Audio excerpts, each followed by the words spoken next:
వారేమో కాన్స్టిట్యూషన్ ని చేతిలో పట్టుకొని దీన్ని మొత్తం బీజేపీ వాళ్ళు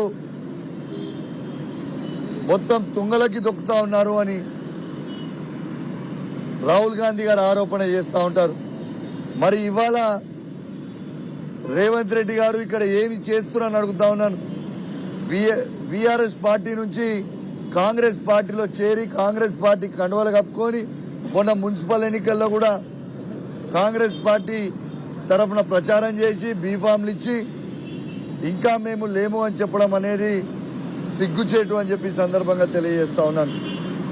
ఖచ్చితంగా న్యాయం గెలుస్తుంది.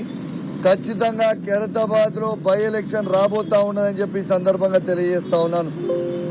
ఎవరు అవునన్నా కాదన్నా ఖచ్చితంగా దానం నాగేందర్ గారు మాత్రం డిస్క్వాలిఫై అవుడు పక్కా అని చెప్పి సందర్భంగా తెలియజేస్తా ఉన్నాను. నేను దయచేసి స్పీకర్ గారిని కూడా కోరుతా ఉన్నాను, రాజ్యాంగాన్ని కాపాడండి. ఎందుకంటే మనం వచ్చే జనరేషన్ కి ఏం మెసేజ్ పంపుతున్నామని చెప్తా ఉన్నాను. ఇలా డిస్క్వాలిఫై చేయకపోతే ఇలా ఏం మెసేజ్ పంపుతా ఉన్నామని చెప్తా ఉన్నాను.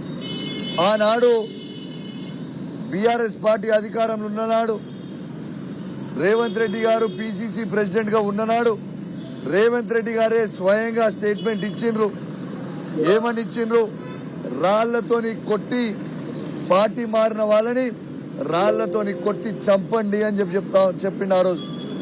మరి ఆ రోజు రేవంత్ రెడ్డి గారు చెప్పిన మాటకి ఈ రోజు రేవంత్ రెడ్డి గారు ఏం చేస్తున్నారని నేను అడుగుతా ఉన్నాను.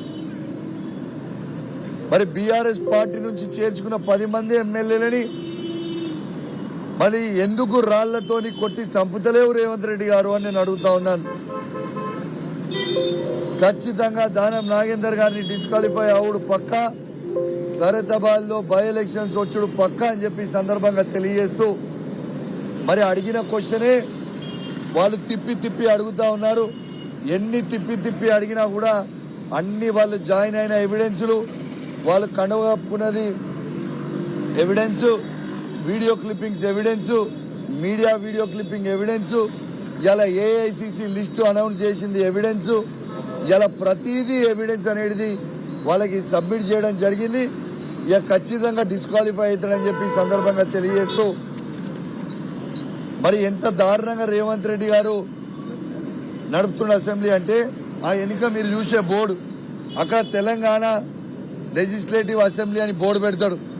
ఇలా ప్రెస్ని లోపలికి అలవ్ చేయకుండా ఇలా ప్రెస్ని రోడ్డు మీద పెట్టి మేము మాట్లాడుతున్న సందర్భంగా మీరు మాట్లాడుతుంటే అక్కడ కవరేజ్ వస్తుందని ఇవాళ అక్కడ ఉన్న బోర్డు కూడా పీకేసిర్రు. ఇంత చిల్లర రాజకీయం రేవంత్ రెడ్డి గారి ప్రభుత్వం చేస్తుందనేది స్పష్టంగా కనబడతా ఉంది. ఆఖరికి అసెంబ్లీ లోపలనేమో ప్రెస్ పెట్టనియరు.